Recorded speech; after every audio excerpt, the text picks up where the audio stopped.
Marilyn Monroe, a symbol of American culture, an iconic actress of the 20th century. She is mostly known for her roles of an extremely appealing, light-minded young woman. How sugarcane came as we know her? Was it just Marilyn's credit, or was there a figure that had influenced her playing techniques? Actually, there was one. Monroe considered him to be her teacher, who revealed her talent to the world. We are going to tell you about Michael Chekhov, a person who changed American cinematography in a radical way.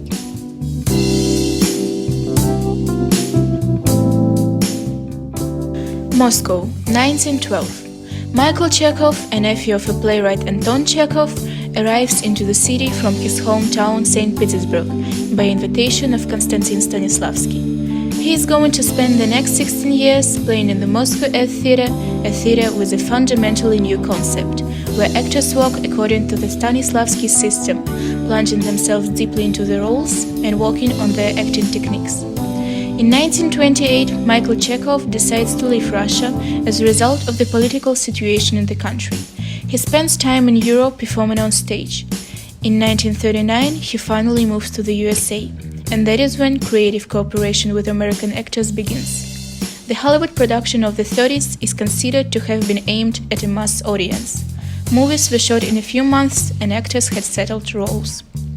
The main achievement of Chekhov and other Moscow theater actors who also left Russia was bringing Stanislavski's ideas to Hollywood. Although Chekhov was Stanislavski's student, he had a slightly different approach. Michael Chekhov developed an acting technique in which transformation, working hand by hand with impulse, imagination and movement, both inner and outer, are central. According to Chekhov, the work of the actor is to create an inner event. Imagination is considered to be the main power of the dramatic actor, who is capable of becoming a creator in the performing process instead of just carrying out the ideas of the director to the public. У Чехова есть такое понятие, как психологический жест. Ну вот, например, как можно человека к себе позвать, да? Это вот буквально то, что я сейчас покажу, это то, что простраивает роль, помогает. Вот, допустим, можно позвать человека вот так, да? Можно позвать, пойдем, мол, вот так. Можно вот так позвать.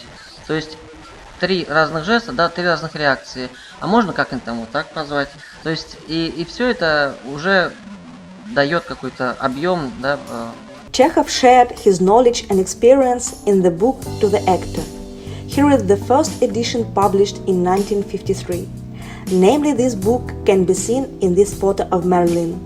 Since then, dozens of different editions of that first text have been published. Now you can also find a bunch of reflections on the book. It wasn't only Marilyn Monroe who appealed to Chekhov's method. It was quite popular in the whole old Hollywood. Such artists as Gregory Peck, Ingrid Bergman and Anthony Quinn also recognized the importance of the technique. Now, in 2020, it's still being used by modern actors. Such Hollywood stars as Jack Nicholson, Sir Anthony Hopkins, Clint Eastwood, Johnny Depp and others have acknowledged Chekhov's influence on their acting style. Clint Eastwood's first contact with formal acting instruction was during Chekhov's classes. Jack Nicholson, while receiving in 1999 his Golden Globe Award, and Sir Anthony Hopkins while giving lecture to students, both admitted the power of Michael Chekhov's psychological gesture. There is an international association of Michael Chekhov and an acting school in Manhattan, currently teaching their students through Chekhov's method.